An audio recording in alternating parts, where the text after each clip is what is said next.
Assalamualaikum warahmatullahi wabarakatuh. Innal hamdalillah nahmaduhu wa nasta'inuhu wa nastaghfiruh wa na'udzu billahi min shururi anfusina wa min sayyiati a'malina. May yahdihillahu fala mudilla lahu wa may yudlil fala hadiyalah. Wa asyhadu an la ilaha illallah wahdahu la syarika lah. Wa asyhadu anna Muhammadan abduhu wa rasuluh sallallahu alaihi wa ala alihi wa ashabihi wa man tabi'ahum bi ihsanin ila yaumiddin, amma ba'du. Alhamdulillah, ikhwatal Islam, ma'asyiral muslimin, para pemerhati Roja TV dan Radio Roja dimanapun Anda berada. Segala puji bagi Allah subhanahu wa ta'ala. Kita senantiasa menyanjung dan memujinya atas semua limpahan nikmat dan karunia-Nya. Apalagi karunia terbesar yang dilimpahkan kepada manusia, mengenal keindahan Islam, mengenal sebab-sebab yang menyempurnakan pertumbuhan iman di dalam diri kita. Alhamdulillah, kita bertemu kembali dalam kajian rutin kita di setiap hari Kamis pagi, melanjutkan pembahasan kitab yang sangat bermanfaat, At-Tawdih wal Bayan li Syajaratil Iman, penjelasan tentang pohon iman, sebab-sebab yang menguatkan dan menumbuhkannya di dalam hati manusia, serta buah-buah manis dari keimanan yang benar.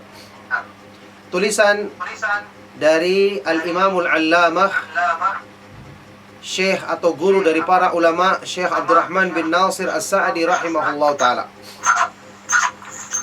Alhamdulillah, ikhwatal Islam, saat ini kita akan lanjutkan kembali pembahasan kitab yang sangat bermanfaat ini. Kita masih berada di penjelasan tentang sebab-sebab yang menumbuhkan iman di hati, sebab-sebab yang menguatkan dan menyempurnakan pertumbuhan iman di hati. Telah kita selesai bahas di pertemuan yang lalu sampai poin atau sebab yang ketujuh. Sekarang kita akan bahas sebab yang ke-8. Sebab penumbuh iman, penyubur iman yang ke-8. Syekh Abdurrahman bin Nasir As-Sa'di rahimahullah ta'ala berkata, wa min a'zami muqawwiyatil iman al-ijtihadu fi at-tahaqquqi fi maqamil ihsan fi ibadatillahi wa ihsani ila khalqih. Termasuk sebab terbesar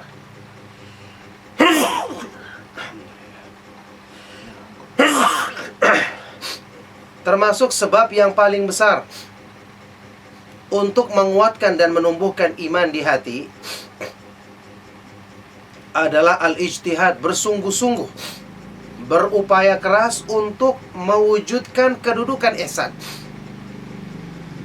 untuk meraih sifat ihsan dalam beribadah kepada Allah, termasuk juga ihsan berbuat baik dalam bergaul dengan makhluk-makhluk Allah subhanahu wa ta'ala, sesama manusia. Tentu sesuai dengan aturan dalam syariat Allah subhanahu wa ta'ala. Ini sebab yang sangat besar berhubungan dengan perbaikan ibadah, perbaikan penghambaan diri kita kepada Allah subhanahu wa ta'ala. Kedudukan ihsan ini merupakan kedudukan yang paling tertinggi dalam agama. Seperti yang kita ketahui bersama, disebutkan dalam hadis sahih riwayat Imam Muslim, ketika Rasulullah SAW ditanya oleh malaikat Jibril alaihi salam, wa mal ihsan, setelah menjelaskan kedudukan Islam, iman, kemudian setelah itu yang lebih tinggi, Jibril bertanya, wa mal ihsan, apa yang dimaksud dengan ihsan? Maka Rasulullah SAW menjawab, an ta'budallaha ka'annaka tarahu fa illam takun tarahu fa innahu yarak. Kamu beribadah kepada Allah seolah-olah kamu melihatnya, merasakan pengawasannya, seolah-olah kamu melihat, meyakini berdiri di hadapannya. menyaksikan kebesaran dan keagungannya. Fa illam takun tarahu, kalau kamu tidak melihatnya, maka sesungguhnya Allah Subhanahu wa taala Maha melihatmu. Kamu rasakan pengawasannya. Inilah kedudukan ihsan yang disebutkan oleh para ulama. Makna yang disebutkan oleh Nabi SAW ini identik dengan sifat atau kedudukan tinggi dalam agama, yaitu muraqabatullah, selalu merasakan pengawasan Allah. Makanya hadis Jibril tadi ketika menyebutkan masalah ihsan, kamu beribadah kepada Allah seolah-olah kamu melihatnya. Kalau kamu tidak melihatnya, maka sungguh Allah Subhanahu wa taala Maha melihatmu. Kamu harus meyakini pengawasannya yang tidak mungkin lepas darimu. Kata Imam Ibnu Qayyim rahimahullah taala, penjelasan Nabi SAW dalam hadis ini itu meliputi semua amalan hati. Kebaikan-kebaikan dari amalan hati, yang paling kecil sampai yang paling besar. Makanya mengusahakan sifat ihsan ini termasuk sebab terbesar yang akan menguatkan iman. Bersungguh-sungguh mewujudkannya. Pertama, ihsan. Ihsan dalam bahasa artinya berbuat baik, memperbaiki ibadah kepada Allah, beribadah dengan ikhlas, disertai takut, berharap dan cinta kepada Allah. Beribadah karena kita merasa butuh terhadap karunia-Nya, takut terhadap azab-Nya, mengharapkan rahmat yang ada di sisinya. Ini kedudukan ihsan, perbaikan ibadah kepada Allah Subhanahu wa taala. Makanya kedudukan ini diraih tentu dengan memasukkan ke dalam hati kita keyakinan yang benar. Sifat sebab-sebab yang menjadikan hati dan takut dan tunduk merasakan dengan yakin pengawasan Allah Subhanahu wa taala. Inilah kedudukan ihsan yang ternyata untuk meraihnya tidak lepas. Bahkan sebab paling utamanya adalah dengan merenungkan kemahaindahan nama-nama Allah dan kemahasempurnaan sifat-sifatnya. Syekh Abdurrahman As-Sa'di di dalam risalah beliau atau kitab beliau yang menjelaskan khusus tentang makna sifat-sifat Allah yang maha indah, ketika beliau menjelaskan tentang sifat muraqabatullah, selalu merasakan pengawasan Allah, yang merupakan penjabaran dari kedudukan ihsan ini, apa kata beliau? Beliau mengatakan, walihadza kanat muraqabatullahi allati hiya a'la min a'la a'malil qulub hiya ta'abbudu lillahi bismihi ar-raqib wasyahid. Oleh karena itulah, kedudukan muraqabatullah, merasakan pengawasan Allah, yakin bahwa Allah melihat kita ketika kita berbuat apapun. Yang ini merupakan termasuk amalan hati yang paling tinggi kedudukannya dalam Islam. Kata beliau, hiya ta'abbud, ini adalah beribadah kepada Allah, diwujudkan dengan menyempurnakan ibadah kepada Allah bismihi, dengan merenungkan kandungan namanya Ar-Raqib. Ar-Raqib yang maha mengawasi, Asy-Syahid yang maha mempersaksikan amal-amal perbuatan manusia. Coba memahami kandungan nama-nama Allah yang berhubungan dengan sempurnanya pengawasan, persaksian dan penglihatannya kepada amal manusia, melahirkan kedudukan yang merupakan tingkatan tertinggi dalam Islam. Belum nama-nama Allah yang lain. Sungguh ya, ma'asyiral muslimin rahimakumullah, seseorang orang yang beriman, bagaimanapun dia yakin Allah itu maha melihat perbuatannya. Tapi apakah sama keyakinan tersebut? Tentu beda. Saat ini manusia ketika dia bekerja di kantor atau di tempat kerjanya, kalau diawasi sama atasannya, beda bekerjaannya dengan tidak diawasi. Coba orang bekerja saat ini dipasang CCTV misalnya, untuk menyaksikan, itu akan langsung rajin. Sampai mungkin dia tidak akan meninggalkan meja kerjanya kecuali kebutuhan yang sangat mendesak. Tapi coba kalau dia tidak diawasi, apa yang dia lakukan? Padahal ketaatannya kepada atasannya hanya berhubungan dengan masalah gaji atau takut karena dipecat. Sekarang kekuasaan Allah Subhanahu wa ta'ala dalam melimpahkan keburukan kepada manusia kalau dia menghendaki, kalau dia murka. Semua keburukan, rezeki, penjagaan dari segala keburukan, ya, perlindungan dari Allah Subhanahu wa ta'ala, azab dunia dan akhirat, apalagi azab neraka pada hari kiamat, sesuatu yang paling ditakutkan oleh manusia. Kenapa dia tidak menjadikan pengawasan Allah Subhanahu wa ta'ala harusnya menjadi sebab yang menguatkan dirinya dalam melaksanakan ketaatan kepada Allah dan menjauhi larangan-larangannya? Jadi karena lemahnya keyakinan manusia terhadap pengawasan Allah, itu yang menjadikan mereka berani berbuat maksiat. Memang orang mengatakan, saya beriman, Allah melihat perbuatan saya. Tapi dengan keimanan yang lemah, menjadikan buah dari keimanan tersebut tidak mempengaruhi atau sedikit mempengaruhi dirinya. Makanya kata beliau di sini, berusaha mengupayakan, ya, untuk merealisasikan kedudukan ihsan ini dicapai dengan tentu saja semakin mendalami nama-nama Allah Subhanahu wa ta'ala dan sifat-sifatnya yang maha sempurna, khususnya yang berhubungan dengan sempurnanya pengawasannya, penglihatannya, persaksiannya terhadap perbuatan manusia, seperti penjelasan Syekh tadi di kitabnya yang lain. Membaca Al-Quran yang menjelaskan tentang kandungan nama-nama ini, kemudian merenungkan agar hati bisa terbuka menerima keagungan sifat Allah ini. Setelah hati itu menerimanya dan merasuk ke dalamnya, maka akan menguatkan keyakinannya. Pada saat itulah hamba akan merasakan muraqabatullah, mewujudkan sifat ihsan atau kedudukan ihsan dalam dirinya. Di sini Syekh Abdurrahman As-Sa'di menjelaskan, jadi fi ibadatillahi wal ihsani ila khalqihi, berbuat ihsan, kebaikan dalam beribadah kepada Allah dengan cara seperti tadi, merasakan pengawasan Allah yang maha besar, yang maha kuat dan maha perkasa mengawasi kita. Siapa yang tidak takut?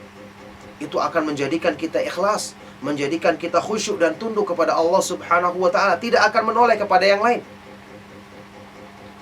Juga ketika bermuamalah atau bergaul dengan makhluk. Kata Syekh selanjutnya, fayajtahidu an ya'budallaha ka'annahu yushahiduhu. Fa illam yaqwa ala hadha istahdara anna Allah yushahiduhu wa yarahu. Fayajtahidu fi ikmalil amali wa itqanih. Maka hamba ini bersungguh-sungguh, berupaya keras untuk beribadah kepada Allah seolah-olah dia melihat Allah. Kalau dia tidak mampu untuk melakukan ini, maka dia menghadirkan keyakinan dalam dirinya Allah Subhanahu wa ta'ala menyaksikan dan melihat perbuatannya, untuk kemudian dia bersungguh-sungguh memperbaiki dan menyempurnakan amalnya. Semua kita bertanya, bagaimana caranya ini? Maka jawabannya, ya, manusia dalam kehidupan pengetahuannya bisa berbeda-beda. Ada yang cuma sekedar tahu, ada yang sampai pada tingkat yakin. Apa yang mempengaruhi perbedaan pengetahuan tersebut? Supaya kita nanti terapkan dalam bagaimana menjadikan pengetahuan kita tentang kesempurnaan sifat-sifat Allah, kesempurnaan pengawasan Allah benar-benar merasuk ke dalam hati. Ya, manusia, misalnya seseorang yang mendapatkan berita tentang sesuatu, dia percaya. Tapi coba bandingkan dengan orang yang setelah mendapatkan berita, dia buktikan dengan menyaksikannya langsung. Kepercayaannya berbeda. Itu disebutkan dalam makna sebuah hadis yang sahih atau hasan derajatnya. Rasulullah SAW bersabda, laisa al-khabaru kal mu'ayanah. Berita itu tidak sama dengan menyaksikan langsung. Berita kita percaya, tapi menyaksikan langsung lebih menguatkan kepercayaan kita. Nah, Al-Quran ketika direnungkan dengan benar, itu akan menjadikan perkara-perkara yang gaib di hadapan mata hati manusia. Itu seperti jelas dan terangnya seperti mata yang menyaksikan sesuatu yang terang di siang hari. Bahkan lebih jelas daripada itu. Makanya orang yang tidak mempersaksikan kebesaran Allah Subhanahu wa ta'ala karena mata hatinya tertutup, inilah orang buta yang sesungguhnya. Allah Subhanahu wa ta'ala berfirman dalam Al-Quran, fa innaha la ta'mal absar walakin ta'mal qulubul lati fis sudur. Sesungguhnya bukanlah pandangan mata manusia yang buta, tapi yang buta sesungguhnya itu adalah mata hati yang terdapat di dalam dada manusia. Ini kalau sudah buta, dia tidak mengenal Rabb-nya, tidak meyakini pengawasan Allah Subhanahu wa ta'ala, akan menjadikan dirinya rusak, ibadahnya pun rusak. Maka kewajiban besar ini perlu diusahakan oleh manusia. Bagaimana caranya tadi? Dengan meyakinkan, meningkatkan keimanan, keyakinan kita. Saya pernah jelaskan di dalam Al-Quran itu, keyakinan disebutkan dengan 3 tingkatan. Ada yang namanya ilmul yakin, ainul yakin, sama hakul yakin. Perbedaannya, 3 tingkatan ini sama seperti, ya, kata Ibnu Qayyim rahimahullah ta'ala, orang yang diceritakan kepadanya sesuatu dari orang yang dipercayainya. Misalnya, ada sebuah pantai yang sangat indah, airnya jernih, pemandangannya sangat menarik, luar biasa. Berapa orang ceritakan kepada kita, kita percaya. Ini namanya ilmul yakin. Suatu saat kita berkesempatan untuk melewatinya, melihatnya. Wah, ternyata betul indah. Kita lihat orang yang mandi di situ benar-benar merasakan kesejukan terpancar dari wajah mereka. Meningkat keyakinan kita dari berita yang tadi merupakan ilmul yakin, meningkat menjadi ainul yakin, karena kita sudah melihat langsung. Setelah itu suatu saat kita berkesempatan mampir di sungai atau pantai indah tersebut, merasakan langsung kesejukan airnya, langsung merasakan menyentuh pasirnya yang putih, keindahan pemandangannya, meningkat lagi keyakinan kita menjadi hakul yakin, tingkatan yang tertinggi. Nah, keyakinan seperti ini, ya ma'asyiral muslimin rahimakumullah, Allah Subhanahu wa ta'ala yang menjamin hati manusia ketika membaca Al-Quran dan merenungkannya dengan benar, akan terwujud peningkatan dalam keyakinannya tersebut. Makanya beda orang yang beriman secara umum, dia percaya kebenaran Allah Subhanahu wa ta'ala maha melihat, maha mendengar, maha menyaksikan perbuatannya. Allah Subhanahu wa ta'ala maha kuasa atas segala sesuatu, maha perkasa, maha mampu menimpakan segala kebaikan bagi hamba-hamba yang dicintainya, atau menimpakan keburukan bagi hamba-hamba yang dimurkainya. Yakin dia. Tapi yakinnya belum menggerakkan hatinya untuk benar-benar takut dan tunduk kepada Allah. Dia butuh menguatkan keyakinannya. Dia membaca Al-Quran, dia renungkan isinya agar pemahaman tentang kebesaran dan keagungan Allah merasuk ke dalam hatinya. Ini akan meningkatkan keyakinannya. Terus dia berusaha merenungkan Al-Quran dengan cara seperti ini. Berdoa dia merenungkan maknanya, berzikir dia merenungkan isinya, sholat seperti itu, dan ibadah-ibadah yang lain. Lama-kelamaan keyakinannya akan semakin meningkat. Setelah itu dia akan meraih kedudukan ihsan, meraih kedudukan muraqabatullah, selalu merasakan pengawasan Allah, seolah-olah dia melihat Allah Subhanahu wa ta'ala langsung. Para sahabat radhiyallahu ta'ala anhum ajma'in merasakan hal ini ketika mereka berada di majelis Rasulullah sallallahu alaihi wasallam. Sebagian di antara, ya, dalam beberapa hadis yang sahih disebutkan ayat-ayat Al-Quran mewujudkan keyakinan yang tinggi seperti ini kalau kita baca dan renungkan dengan benar. Coba kita lihat dalam sebuah hadis yang sahih riwayat Tirmidzi, Al-Hakim dan yang lainnya, disahihkan oleh At-Tirmidzi, Al-Hakim, Adz-Dzahabi, Syalal-Albani rahimahumullah ta'ala. Rasulullah SAW pernah menyebutkan keutamaan 3 surat: At-Takwir, Al-Infitar, dan Al-Insyiqaq. Apa kata Rasulullah SAW? Beliau bersabda, "Man sarrahu an yanzura ila yaumil qiyamati ka'annahu ra'yu 'ainin falyaqra idza sama idza syamsu kuwirat wa idza samaa'un fatarat wa idza samaa'un syaqqat." Barang siapa yang ingin menyaksikan peristiwa hari kiamat seolah-olah dia menyaksikannya langsung, maka hendaknya dia membaca 3 surat: At-Takwir, Al-Infitar, Al-Insyiqaq. Seolah-olah menyaksikannya langsung. Menunjukkan apa? Al-Quran itu kalau kita baca ayat-ayat seperti ini dan merenungkannya, menjadikan mata hati kita terbuka melihatnya, maka keyakinan dalam iman kita akan disempurnakan oleh Allah. akan diluruskan, dibenarkan oleh Allah Subhanahu wa taala, sehingga perkara-perkara yang gaib itu menjadikan kita bisa seperti menyaksikannya langsung, bahkan lebih jelas daripada kita menyaksikan benda-benda di siang hari di tengah matahari yang sangat terang. Subhanallah. Inilah keindahan Islam. Inilah kemuliaan membaca dan merenungkan ayat-ayat Al-Quran. Makanya kedudukan ihsan ini akan dimudahkan oleh Allah Subhanahu wa taala bagi orang-orang yang mendapatkan taufik darinya. Tidak perlu kita bertanya, bagaimana caranya? Allah itu kan gaib, tidak bisa terlihat. Kok kita bisa beribadah seolah-olah melihatnya? Allah yang menjadikan dan menciptakan hati kita. Allah Subhanahu wa taala Maha Kuasa atas segala sesuatu.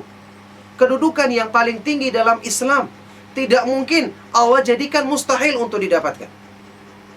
Kalau kita menempuh caranya, bersungguh-sungguh mengusahakannya, maka ini akan dimudahkan oleh Allah Subhanahu wa taala bagi hamba-hamba yang dipilihnya, dan semoga kita termasuk ke dalam golongan mereka. Dzalika fadlullahi yu'tihi may yasha. Itu adalah karunia dari Allah yang diberikannya kepada siapa yang dikehendaki, siapa yang dipilihnya. Wala yazalu, kata beliau selanjutnya, wala yazalul abdu yujahidu nafsahu liyatahaqqaqa bihadzal maqamil ali hatta yaqwa imanuhu wa yaqinuhu wa yasilu fi dzalika ila haqqil yakin alladzi huwa a'la maratibil yakin. Maka senantiasa hamba itu bersungguh-sungguh menundukkan nafsunya untuk bisa mewujudkan kedudukan yang sangat tinggi ini, sehingga imannya pun akan semakin kuat, keyakinannya akan sempurna, dan dengan inilah dia akan sampai kepada hakul yakin, yang merupakan tingkatan yakin yang paling tinggi, seperti yang saya jelaskan tadi. Ilmul yakin, ainul yakin, hakul yakin. Terus-menerus dia menundukkan hawa nafsunya, mengisi hatinya dengan perenungan Al-Quran, utamanya ayat-ayat yang menjelaskan tentang sifat-sifat Allah yang berhubungan dengan pengawasannya, persaksiannya, dan penglihatannya yang maha sempurna terhadap amal-amal perbuatan manusia. Ini akan menguatkan keyakinannya. Ma'asyiral ikhwa wal akhwat fid din rahimakumullah. Antum perhatikan kenapa dalam Al-Quran orang-orang yang berilmu itu dipuji dalam beberapa ayat Al-Quran dengan firman Allah Subhanahu wa ta'ala, mereka disifati sebagai warrasikhuna fil ilmi, orang-orang yang mendalam dalam ilmunya. Artinya ilmunya itu bukan cuma di lisan, terwujud dalam kepandaian menjelaskan, hafalan yang kuat, pintar dalam, cerdas dalam memikirkan jawaban dari permasalahan. Mereka disifati dengan ar-rasikhuna fil ilmi, mendalam ilmunya, karena ilmunya itu benar-benar menancap kuat di dalam hati. Jadi pengetahuan mereka itu sampai pada tingkat keyakinan, karena ilmunya merasuk ke dalam hati, sampai kepada basirah, ilmu yang paling dalam di dalam hati manusia. Ala basiratin ana wa manittaba'ani, berdakwah di atas basirah, mata hati, ilmu yang mencapai mata hati, aku dan orang-orang yang mengikutiku, yakni Rasulullah SAW dan para pengikutnya. Inilah ilmu yang kita dapatkan dari mempelajari Al-Quran dan Sunnah Rasulullah SAW dengan pemahaman yang benar. Makanya terus kita belajar, kita praktekkan dalam kehidupan, kita praktekkan ilmu ini sewaktu kita membaca Al-Quran dan merenungkan isinya, untuk kemudian dengan itu seorang hamba akan meraih, akan sampai kepada puncak dari keyakinan, yaitu hakul yakin, yang ini merupakan tingkatan tertinggi dari keyakinan. Fayadhuqu halawatat ta'at, fayadhuqu halawatat ta'ati wa yajida thamratal muamalat, wa hadha huwal imanul kamil. Maka dengan itu hamba ini akan merasakan manisnya ketaatan, nikmatnya beribadah kepada Allah, dan dia akan merasakan thamrah, buah dari muamalat, pergaulan, bergaul yang benar dengan sesama manusia, yang ini merupakan al-imanul kamil, iman yang sempurna. Makanya belajar akidah, Berkali-kali tekankan, utamanya belajar tentang memahami kemahaindahan nama-nama Allah dan kesempurnaan sifat-sifatnya. Kemudian mempraktekannya dengan belajar tauhid ibadah, mentauhidkan Allah Subhanahu wa taala dalam beribadah lahir dan batin. Ini adalah ilmu yang paling mulia dalam Islam secara mutlak. Inilah yang akan menyempurnakan penghambaan diri kita kepada Allah. Ini kalau kita belajar benar-benar merasukannya ke dalam hati, maka yang namanya kesyirikan dalam beribadah lahir dan batin tidak akan mungkin ada pada hamba tersebut, karena Allah Subhanahu wa taala yang menjaganya. Bahkan hal-hal yang mengundang dia untuk memalingkan penghambaan diri kepada Allah itu semakin kecil, tidak ada sama sekali. Sebab atau penggerak yang menjadikan dirinya akan berpaling kepada selain Allah Subhanahu wa taala, karena setelah dia mengenal Allah, hatinya hanya akan tertuju kepada Allah Subhanahu wa taala semata-mata dalam mencari segala kebutuhannya dan memohon perlindungan dari segala sesuatu yang ditakutkan menimpa dirinya. Subhanallah, inilah buah yang termanis dari mempelajari iman dengan merenungkan ayat-ayat Al-Quran, menghayati isinya, khususnya yang berkenaan dengan kemahaindahan nama-nama Allah dan kesempurnaan sifat-sifatnya. Wa kadzalikal ihsanu ilal khalqi bil qawli wal fi'li wal mali wal jahi wa anwa'il manafi'i huwa minal iman wa min dawa'il iman. Demikian pula berbuat baik kepada makhluk. Ini termasuk ihsan. Berbuat baik kepada sama makhluk dalam ucapan dan perbuatan, dengan bantuan harta atau kedudukan atau berbagai macam manfaat yang kita mampu lakukan. Ini termasuk iman, termasuk sebab yang menumbuhkan iman. Wal jaza'u min jinsil amal, dan balasan yang Allah berikan adalah dari jenis perbuatan manusia itu sendiri. Fakama ahsana ila ibadillahi wa awsala ilaihim min birrihi ma yakdiru alaih, ahsanallahu ilaihi anwa'an minal ihsan, wa min afdaliha an yuqawwiya imanahu wa ragbatahu fi fi'lil khair wa taqarrubi ila rabbihi wa ikhlasil amali lahu.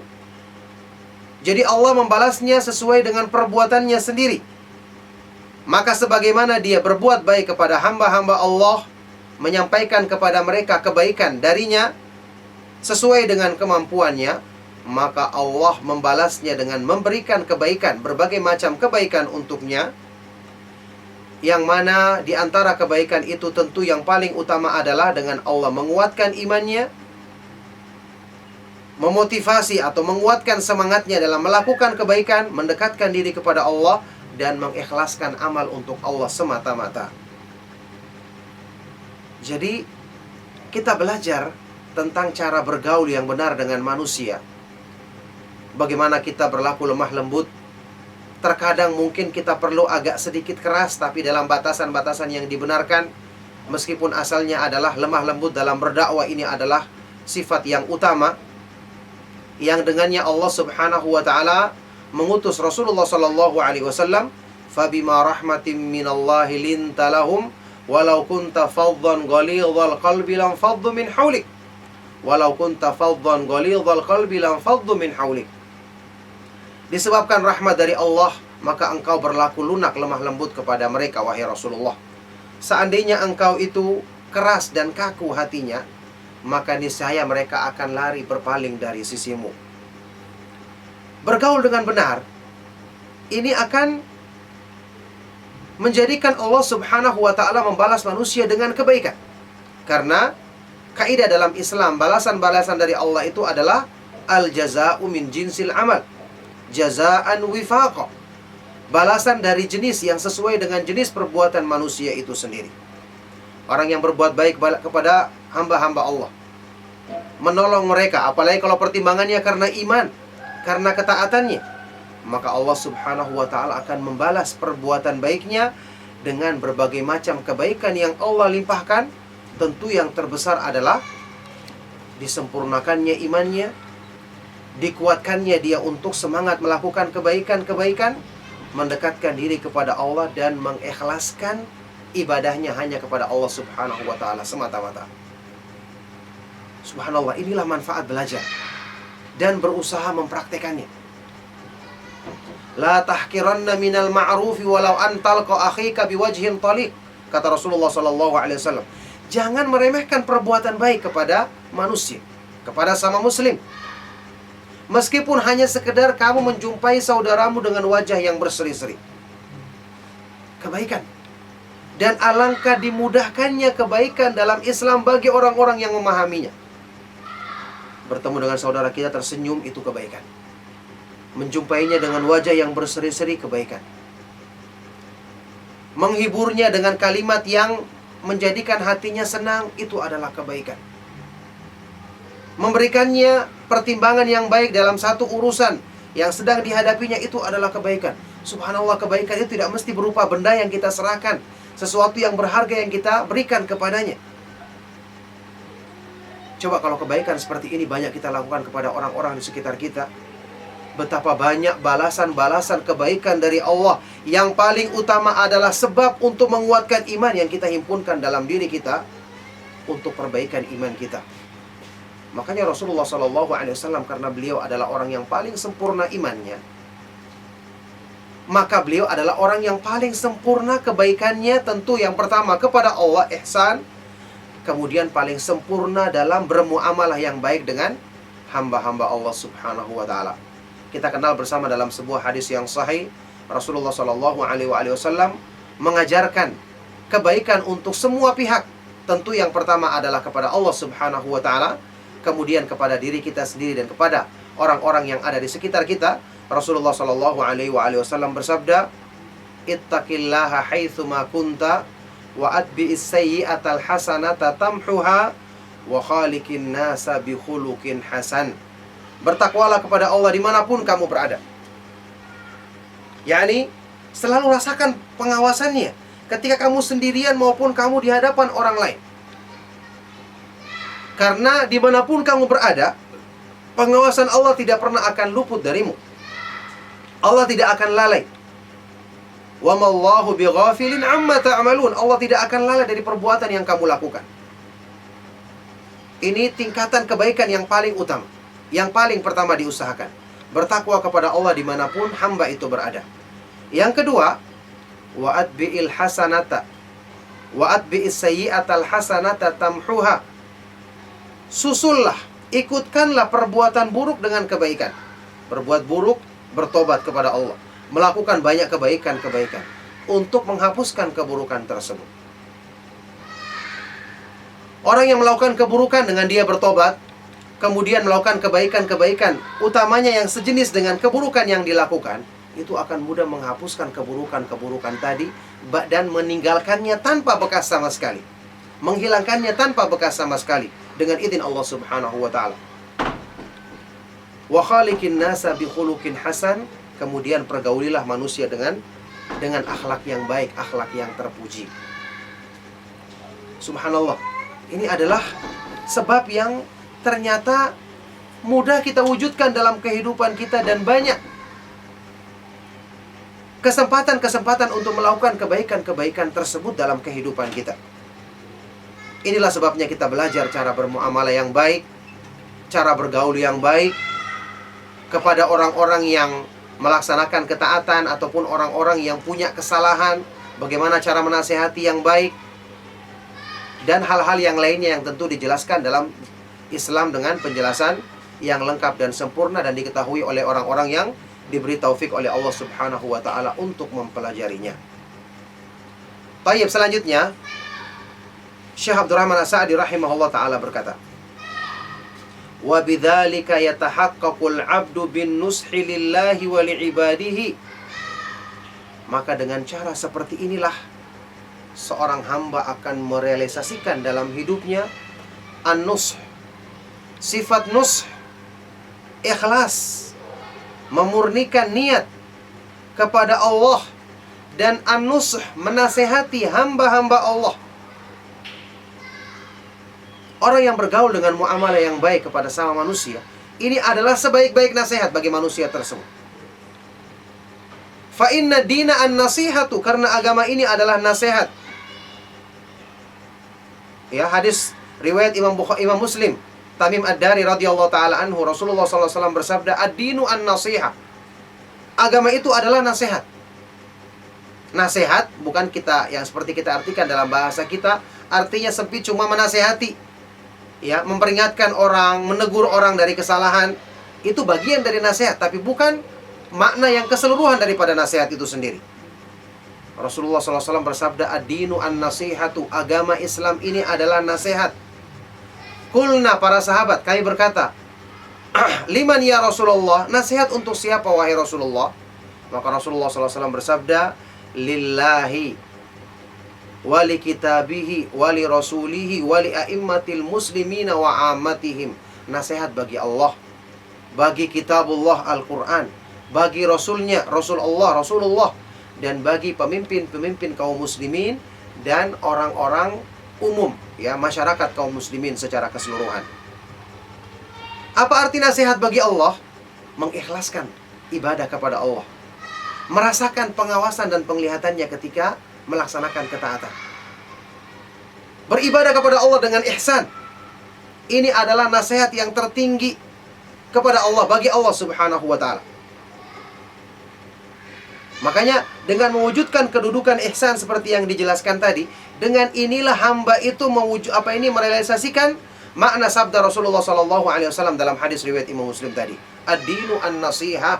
Agama ini adalah nasihat yang pertama bagi Allah, karena dia mengikhlaskan agamanya kepada Allah semata-mata, beribadah kepada Allah Subhanahu wa ta'ala dengan ketundukan karena dia merasakan penglihatan dan pengawasannya. Wa man wufiqa lil ihsani fi ibadati rabbih wal ihsani fi muamalatil khalqi faqad tahaqqaqa nushuhu. Dan barang siapa yang diberi taufik untuk berbuat ihsan dalam beribadah kepada Allah dan berbuat ihsan dalam bermuamalah dengan makhluk, bergaul dengan makhluk, maka sungguh telah terwujudlah an-nush, nasihat yang diperintahkan dalam hadis ini pada diri hamba tersebut. Makanya ini juga yang menjadi perhatian bagi kita semua, kaum muslimin, para pemerhati Radio Roja dan Roja TV dimanapun Anda berada. Seseorang yang baik itu bukan hanya memperhatikan ibadah-ibadahnya saja, kemudian tidak mengindahkan hubungan atau pergaulannya dengan sama makhluk, tentu dalam batasan-batasan syariat. Berbuat baik kepada makhluk dalam segala bentuknya yang diperintahkan atau dianjurkan dalam syariat, ini kita harus perlu lakukan dalam rangka untuk menguatkan iman kita. Bermuamalah dengan cara lemah lembut dengan orang-orang awam, berusaha untuk menampilkan Islam dengan benar, dengan baik, tentu dengan tidak melanggar batasan-batasan syariat Allah Subhanahu wa ta'ala. Ini merupakan bagian dari iman. Berlaku lemah lembut dalam mengajak mereka ke jalan Allah Subhanahu wa ta'ala. Ini merupakan bagian yang sangat penting dalam iman. Makanya agama itu adalah nasihat. Nasihat bagi Allah sudah kita bahas tadi, ikhlas, beribadah kepada Allah dengan merasakan pengawasannya. An-nasihatu li kitabillah, nasihat bagi kitabullah Al-Quran adalah dengan membacanya dengan benar, merenungkan isinya, menjadikannya sebagai sesuai dengan fungsi diturunkannya, yaitu mengobati penyakit hati dan menumbuhkan iman di dalam hati. Dan ini yang merupakan perkara yang sedang kita bahas dalam kajian kita, kajian rutin kita ini. Nasihat bagi Rasulullah SAW adalah dengan memurnikan ittiba, mengikuti petunjuk dan sunnah beliau SAW.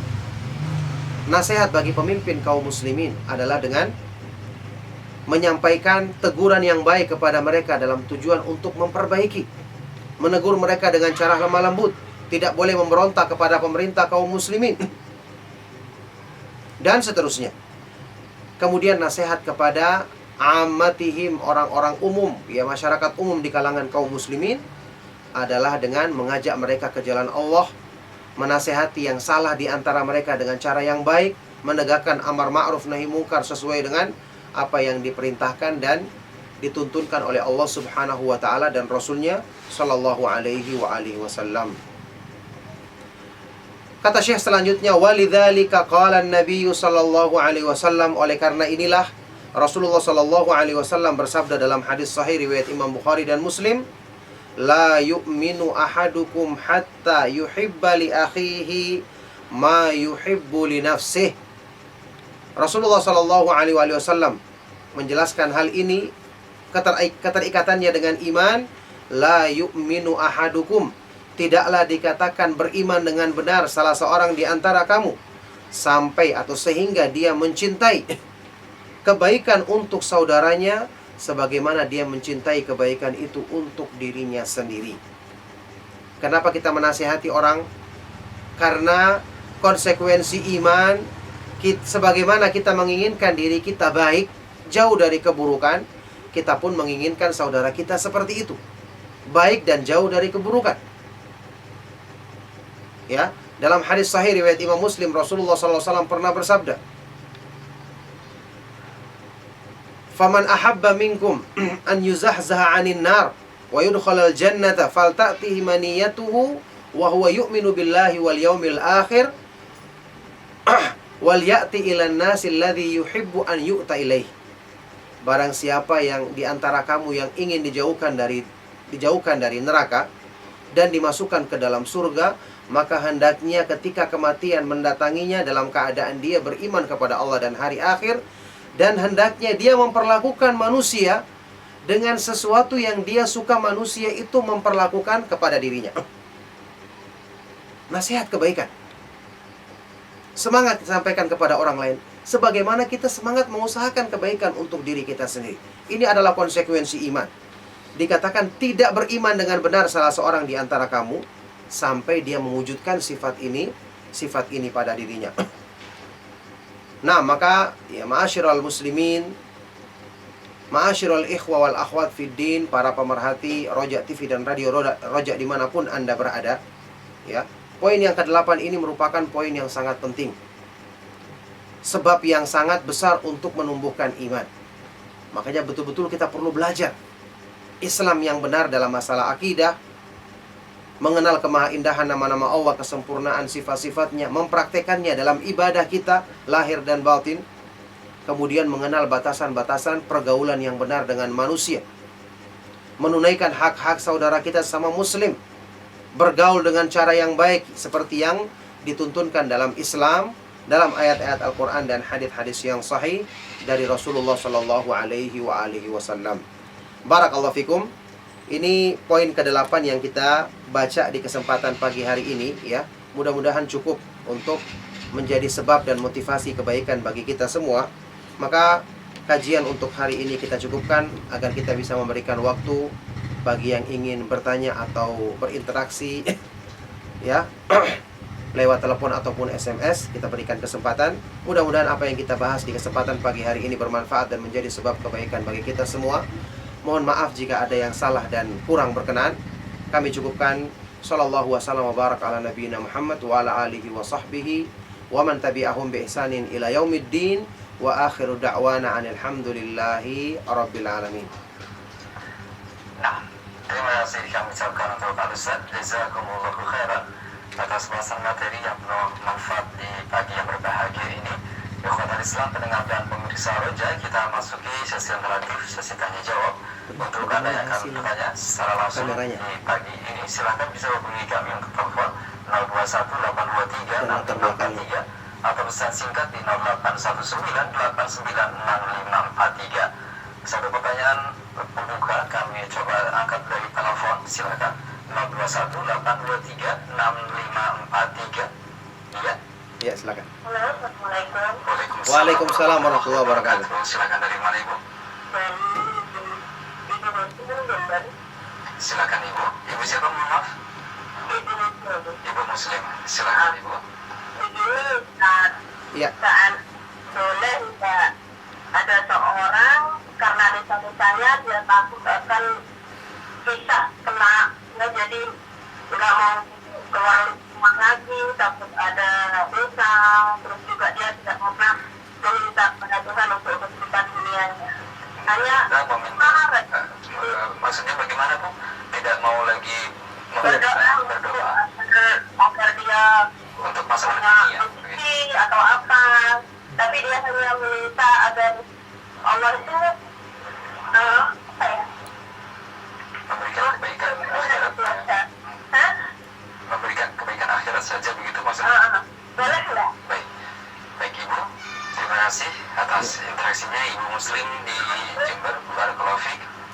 Waalaikumsalam warahmatullahi wabarakatuh. Silakan Ustaz. Tadi ada yang kurang jelas akhir-akhir. Jadi dia hanya minta kepada Allah bagaimana? Beliau sampaikan bahwa bagaimana hukumnya kita berdoa hanya untuk kebaikan akhirat saja, tidak pernah meminta masalah dunia ya Ustaz. Oh begitu, ya barakallahu fikum. Iya, pertanyaan dari Ibu Muslimah tadi ya. Semoga Allah Subhanahu wa taala menjaga beliau dan keluarga serta kita semua dalam kebaikan.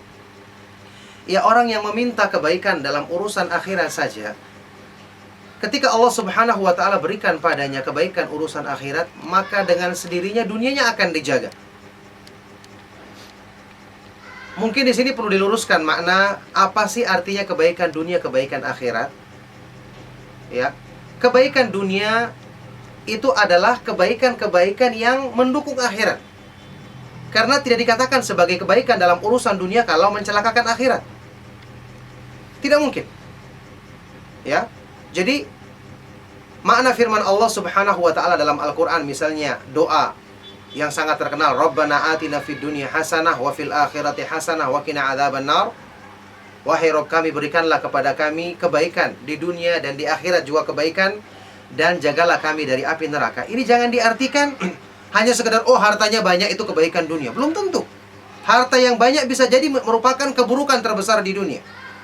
Ketika harta tersebut melalaikan, harta tersebut menjadikan hamba ini cinta kepada dunia yang berlebihan, memalingkannya dari ibadah kepada Allah, dari berzikir kepada Allah. Ini keburukan terbesar bahkan dalam urusan dunia. Jadi kalau ada orang yang hanya meminta kepada akhirat saja, kita katakan Anda salah, karena sebaik-baik permintaan adalah apa yang diterangkan dalam ayat-ayat Al-Quran. Ucapkan doa tadi, Rabbana atina fid dunya hasanah wa fil akhirati hasanah wa qina adzabannar. Ya Allah, berikanlah kepadaku kebaikan di dunia dan di akhirat juga kebaikan, dan jagalah aku dari api neraka. Atau seperti doa Nabi SAW, Allahumma aslih li dini alladhi huwa ismatu amri, wa aslih li dunyaya allati fiha ma'ashi, wa aslih li akhirati allati ilaiha ma'adi, wa ja'alil hayata ziyadatan li fi kulli khair, wal mauta rahatan li min kulli syarr. Hadisnya juga sahih. Ya Allah, perbaikilah urusan agamaku yang merupakan kunci penentu, penjaga segala urusanku. Dan perbaikilah duniaku karena disitulah tempat hidupku, dan perbaikilah urusan akhiratku karena itulah tempat kembaliku. Jadikanlah hidup itu sebagai penambah kebaikan bagiku, dan kematian sebagai aku terlepas dari perbuatan-perbuatan yang buruk. Nah, ini doa yang paling baik kita ucapkan. Jadi perlu diluruskan tadi makna yang ditanyakan oleh ibu ini, ya, rahimahillah, semoga Allah merahmatinya, semoga Allah menjaganya dalam kebaikan. Makna kebaikan di sini maksudnya kebaikan dunia itu apa yang dimaksud? Tidak ada pertentangan antara kebaikan dunia dan akhirat. Maka sebaik-baik yang kita minta adalah seperti yang disebutkan dalam doa-doa dari Al-Quran atau hadis Rasulullah SAW yang saya contohkan tadi. Nah, barakallahu fikum. Wafikum barakallah. Terima kasih atas jawaban dan nasihat yang saya sampaikan. Demikian untuk Ibu Muslimah di Jember, Jawa Timur. Semoga bermanfaat. Kita berikan kesempatan yang kedua kembali dari telepon 0218236543. Kami persilakan. Halo, assalamualaikum. Ya, waalaikumsalam. Waalaikumsalam warahmatullahi wabarakatuh. Silakan dari mana? Ibu Suryati. Silakan Ibu, di mana Bu? Saya mau bertanya begini, Pak. Bolehkah kita umat muslim ya, kemudian karena ada rezekinya ingin memberikan satu sumbangan ke masjid untuk pembangunan masjid, tetapi dalam hal ini tujuannya adalah karena merindukan Rasulullah. Bisakah itu dinilai sebagai ibadah? Apakah ada dasarnya dalam Islam ataukah ini tidak boleh? Terima kasih. Assalamualaikum warahmatullahi wabarakatuh. Waalaikumsalam warahmatullahi wabarakatuh. Terima kasih Ibu Suryadi. Nah, Jadi dia ingin bersedekah, menyumbang ke masjid karena tujuannya agar bisa bertemu dengan Rasulullah SAW. Begitu ya pertanyaannya? merindukan Rasulullah SAW. Iya. Iya, barakallahu fiik. Pertanyaan yang sangat bermanfaat sekali. Jadi perbuatan-perbuatan baik yang kita lakukan, kalau niat kita adalah untuk mencari keridhaan Allah Subhanahu wa taala, karena rindu ingin dikumpulkan bersama Rasulullah sallallahu alaihi wasallam karena mencintai beliau, karena ini diperintahkan dalam agama, itu adalah niat yang benar. Niat yang bagus. Akan tetapi di sini perlu diluruskan, ya, bahwa amal-amal ibadah yang kita lakukan itu yang paling baik adalah kita memperjelas ya niat dan tujuan kita, ya dijadikan ikhlas untuk mencari keridhaan Allah Subhanahu wa taala. Kemudian niat yang disebutkan dalam pertanyaan tadi karena rindu kepada Rasulullah SAW, ini maksudnya apa? Perlu diperjelas. Apakah rindu di sini maksudnya dia ingin mengirimkan pahala tersebut kepada Rasulullah SAW? Nah, ini yang perlu dipertanyakan. Karena Rasulullah SAW tidak perlu dikirimkan pahala. Semua perbuatan baik yang kita lakukan, yang sampai kepada kita bimbingan kebaikan itu melalui sunnah Rasulullah SAW, dengan sendirinya pahalanya sampai kepada beliau. Tidak perlu kita niatkan, otomatis sampai. Karena Rasulullah SAW sendiri yang bersabda, "Man dalla ala khairin falahu mithlu ajri fa'ilihi." Barang siapa yang membimbing atau menunjukkan kepada kebaikan, maka dia mendapatkan pahala kebaikan seperti orang yang mengerjakannya. Jadi Rasulullah SAW pembimbing kita dalam kebaikan, otomatis sampai kebaikan-kebaikan yang kita lakukan, pahalanya sampai kepada beliau. Jadi makna rindu di sini apa? Kalau rindu supaya maksudnya dijadikan ya mudah untuk bertemu Rasulullah SAW di surga nanti, ini kedudukan yang baik. Sebagian dari para sahabat ya, ketika ditanya oleh Rasulullah SAW, mintalah apa yang ingin kamu minta, maka sahabat ini mengatakan ya as'alullaha atau as'aluka muraqabataka fil jannah. Aku mohon kepada Allah, aku minta kepadamu supaya bisa menyertaimu di surga. Permintaan besar karena kerinduan dan kecintaannya kepada Rasulullah SAW. Ini benar dijawab oleh Rasulullah SAW, fa'inni ala nafsika bikathratis sujud. Tolonglah aku untuk memenuhi keinginanmu itu dengan banyak melakukan ibadah sholat, melakukan ibadah sholat sunnah yang diperintahkan dalam Islam. Maka seperti misalnya ibu menyumbang ke masjid, ini adalah perbuatan baik, dijaga keikhlasannya, dan niatkanlah untuk kebaikan-kebaikan di sisi Allah Subhanahu wa ta'ala. Niatkan agar dapat keutamaan di sisinya, masuk ke dalam surga, agar bisa bertemu, berjumpa dengan Rasulullah SAW, dan tentu bertemu Allah Subhanahu wa ta'ala, memandang wajahnya yang maha indah, yang maha mulia. Ini merupakan tingkatan yang lebih tinggi lagi.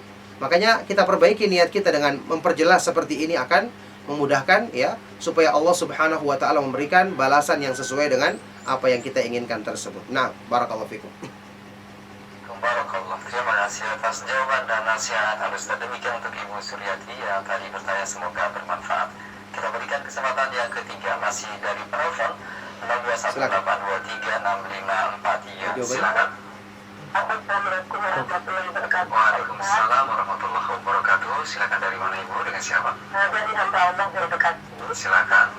Ya, Pak Ustaz, maaf, saya Ya. mau ini minta bantu, maksudnya petunjuk untuk adik saya. Kebetulan adik saya itu pengusaha, ada beberapa usahanya. Jadi salah satu keluarga saya 2 orang lah, sama adik saya, membantu dia dan dipercayai lah dari awal bila Pak order 10 tahun saja. Tapi kadang-kadang yang punya ini, yang adik saya yang punya usaha ini, gaji kadang-kadang enaknya tidak ditentukan. Kalau orang lain dia bayarnya dia tiap bulan, adiknya seenak diberikan menit. Kemudian yang kedua, ada yang jual satu usaha dia, rumah gitu, dapat fee. Nanti kalau mau jual nanti dapatnya sekian. Nah, nanti kamu dapat. Tapi setelah ada penjualan, sesuai komitmen gampangin. Nah, itu gimana Pak Ustaz hukumnya beradik saya yang punya pengusaha ini? Saya, karena saya udah berapa kali masukkan sunnah, ya iya dia tapi tidak diikuti. Mohon petunjuk Pak Ustaz, adik saya selamat, ini akhirat usahanya. Terima kasih.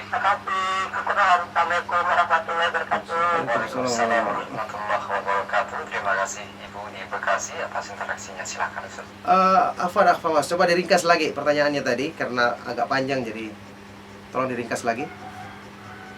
Baik, pertanyaan atau inti pertanyaan dari Ibu Iya. hamba Allah di Bekasi tadi, bahwa beliau memiliki adik sebagai seorang Iya, pengusaha, iya. dan bersama beliau juga ada 2 keluarga beliau yang ikut dalam usaha tersebut. Iya. Namun adik pengusaha Ibu tadi ini tidak memperhatikan hak-hak Saudaranya dari tadi. adik-adik atau dari saudaranya, ya Ustaz. Iya.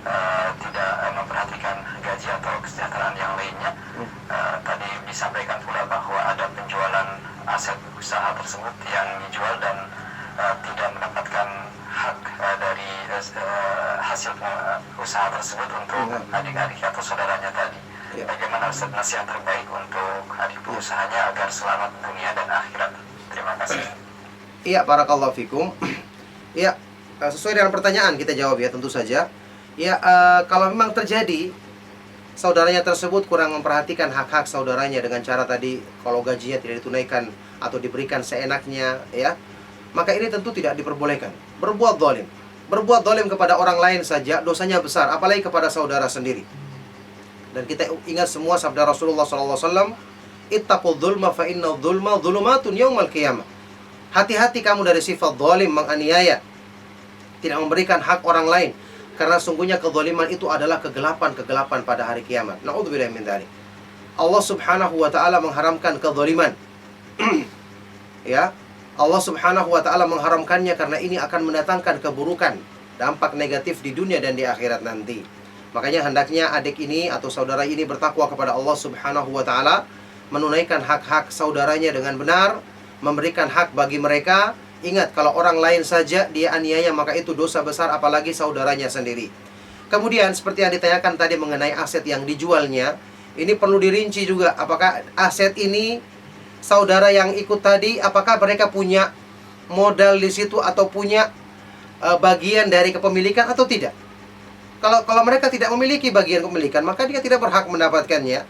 Meskipun tentu dari saudaranya ini kalau ada diberikan sedikit pada mereka, maka tentu itu lebih baik.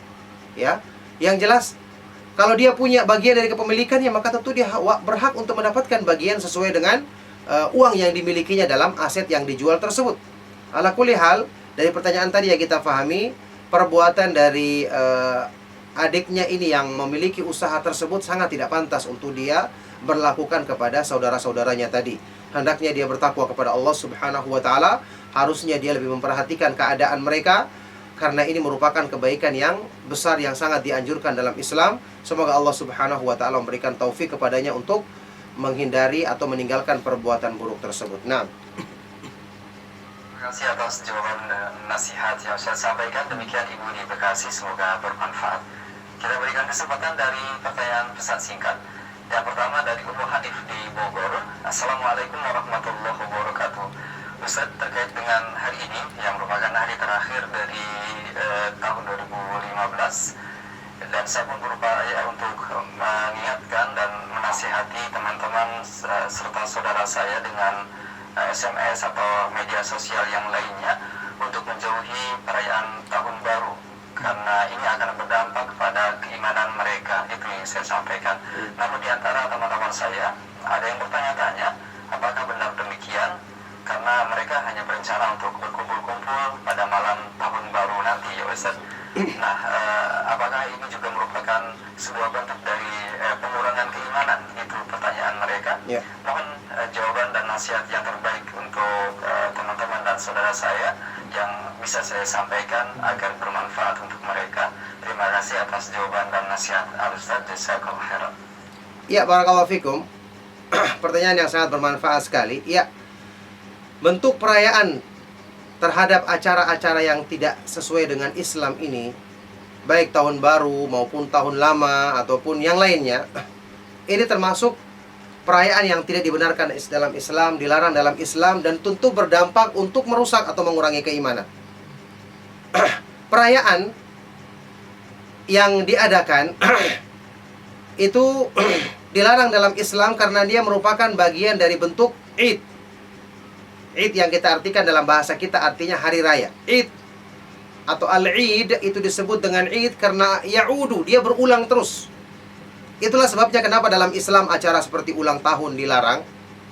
Karena ini merupakan perayaan yang berulang-ulang, yang ini merupakan bentuk ibadah.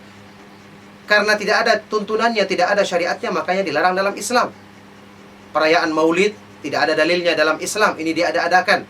Bahkan merupakan bentuk penyerupaan terhadap perayaan-perayaan orang-orang kafir, tidak pernah diamalkan oleh para sahabat, tidak dituntunkan oleh para imam yang 4, baik itu Imam Malik, Imam Syafi'i, Imam Abu Hanifah maupun Imam Ahmad, dan para ulama besar yang lainnya, tidak pernah diajarkan oleh Imam Bukhari, Imam Muslim maupun para ulama yang lainnya. Nah, bentuk perayaan yang berulang-ulang seperti ini itu dilarang dalam Islam. termasuk tahun baru. Apalagi tahun baru ini bukan tahun baru Islam. Ya, merayakan tahun baru Islam saja itu dilarang karena tidak ada dalilnya. Apalagi tahun barunya orang kafir yang penentuan tahunnya tidak sesuai dengan syariat Islam, yang berarti ini tidak benar dan tidak sesuai dengan keridhaan Allah Subhanahu wa taala. Maka perayaan-perayaan seperti ini apalagi dasarnya adalah karena ingin mengikuti kebiasaan orang kafir, maka ini tidak dibenarkan. Tidak perlu kita adakan perayaan apa-apa. Ini akhir tahun menurut mereka yang menghitungnya dengan berdasarkan perhitungan Masehi, bukan perhitungan Islam. Maka tidak ada artinya, sama dengan hari-hari biasa. Sama dengan hari-hari biasa yang bentuknya ini merupakan Id, karena perayaan ini berulang-ulang ini tidak diperbolehkan dalam Islam seperti penjelasan dari para ulama, maka kita harus tinggalkan karena ini bertentangan dengan petunjuk Allah dan petunjuk Rasulnya Shallallahu Alaihi Wasallam. Nah, barakallahu fikum. Baik, Ustaz, terima kasih atas jawaban dan nasihat yang Ustaz sampaikan. Baik, dari pertanyaan yang kedua, masih dari pesan singkat dari seorang hamba Allah di Jakarta yang bertanya, Assalamualaikum warahmatullahi wabarakatuh. Ustaz tadi menjelaskan bahwa kita harus menyampaikan nasihat yang baik kepada pemerintah secara rahasia. Yang jadi pertanyaan, Ustaz, di saat himpitan ekonomi di negeri ini dan tingginya kebutuhan hidup serta banyaknya pungutan atau tarif-tarif yang dibebankan kepada rakyat, ini menjadi pemicu dari sebagian muslim yang melakukan kritik terhadap penguasa secara terbuka melalui media sosial, ya Ustaz. Bagaimanakah hukumnya, ya Ustaz? Karena mereka beranggapan bahwa ini merupakan salah satu bentuk nahi munkar atau amar ma'ruf kepada masyarakat dan pemerintah negeri ini agar bisa lebih baik lagi ke depannya. Mohon penjelasan dari hukum hal ini. Jazakallah khairan, ya Ustaz. Iya, barakallahu fikum. Pertanyaan yang sangat bermanfaat sekali. Yang mengatakan kita harus menasihati pemerintah itu secara sembunyi-sembunyi, bukan terang-terangan, adalah bukan pendapat pribadi, tapi itu adalah perintah Allah Subhanahu wa ta'ala dan Rasulnya. Rasulullah SAW dalam hadis yang sahih bersabda, Man arada minkum an yansaha lidhi sultanin fala yubdihi alaniyatan wal ya'khudh biyadihi fa in qabila minhu fadhak wa illa adda alladhi ma kana alaih. Barang siapa ya di antara kamu yang ingin menasihati seorang penguasa, janganlah dilakukan terang-terangan. Hendaknya dia sembunyikan. Ya, hendaknya dia memberikannya atau menasihatkannya langsung sampai kepada dirinya. Kalau diterima, maka itu yang diharapkan. Kalaupun tidak, maka dia telah menunaikan kewajiban yang dibebankan kepadanya.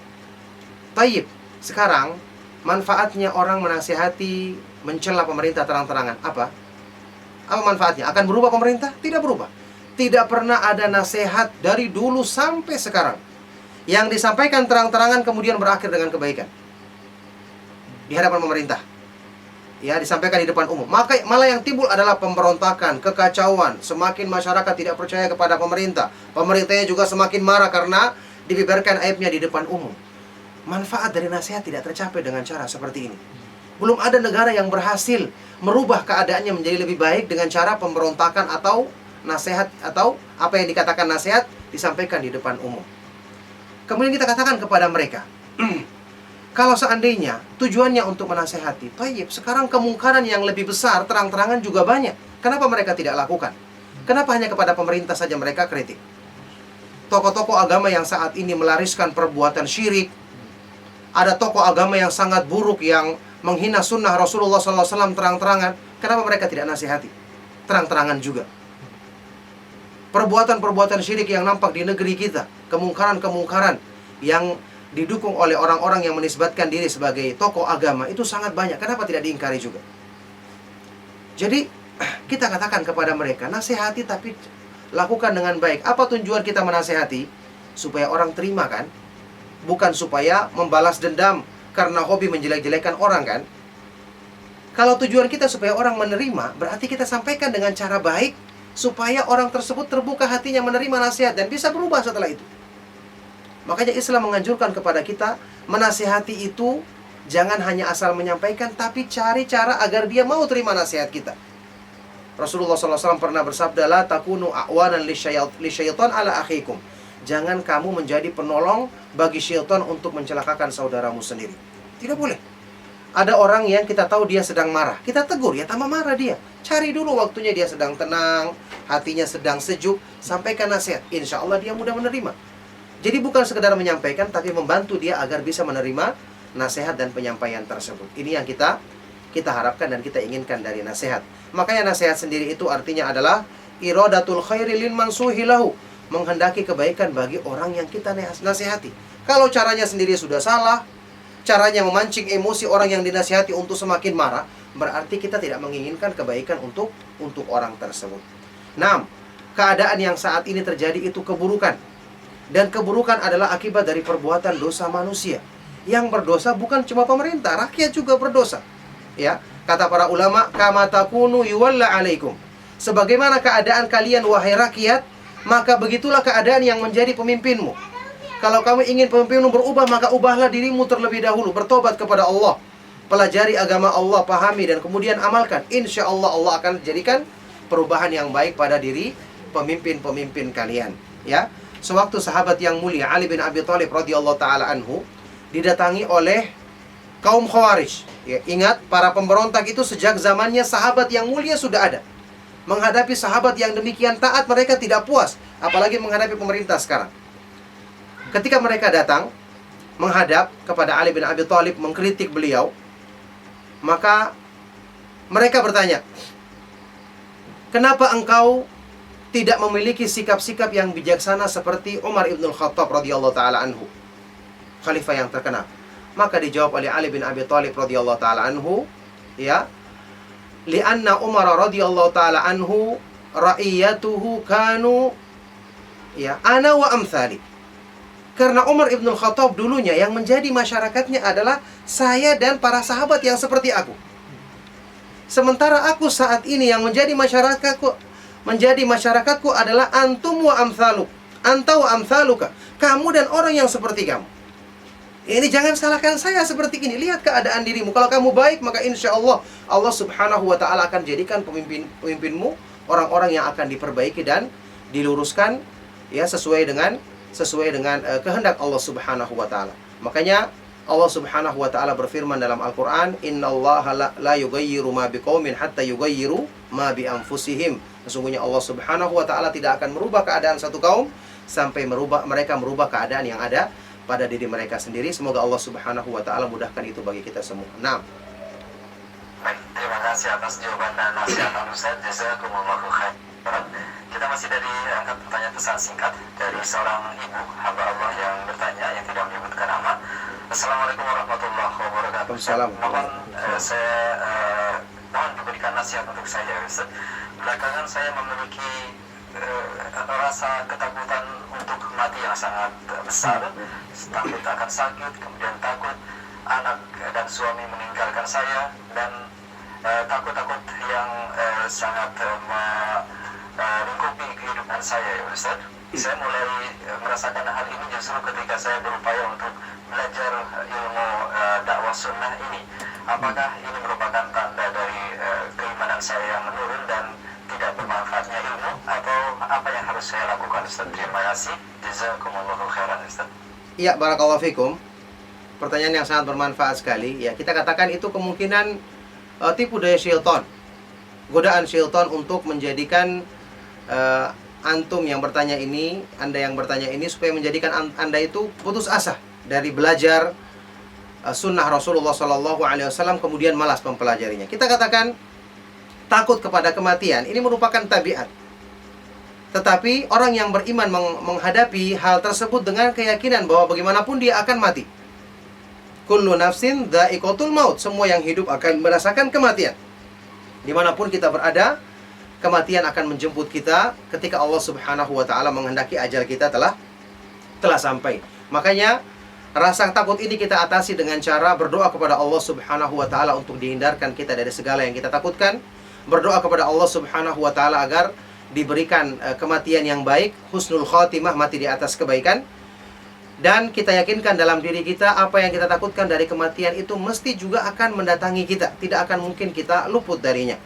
Orang-orang yang kita cintai yang takut kita tinggalkan, maka kita usahakan agar kecintaan kita kepada mereka tetap kekal abadi. Kita bersama mereka di surga Allah subhanahu wa ta'ala di akhirat nanti. Ya, sebagaimana yang Allah subhanahu wa ta'ala jadikan mereka orang-orang yang saling berkasih sayang karena Allah subhanahu wa ta'ala dikumpulkan di dalam surga bersama anak istrinya bersama suami dan istri dan bersama anak-anak atau keturunan yang dicintainya. Jannatu adni yadkhulunaha wa man salaha min abaihim wa dzurriyyatihim. Wa man salaha min abaihim wa azwajihim wa dzurriyyatihim, ya. Surga yang kekal yang mereka akan tempati di dalamnya dan bersama orang-orang yang saleh dari orang tua mereka, istri-istri mereka dan anak-anak mereka.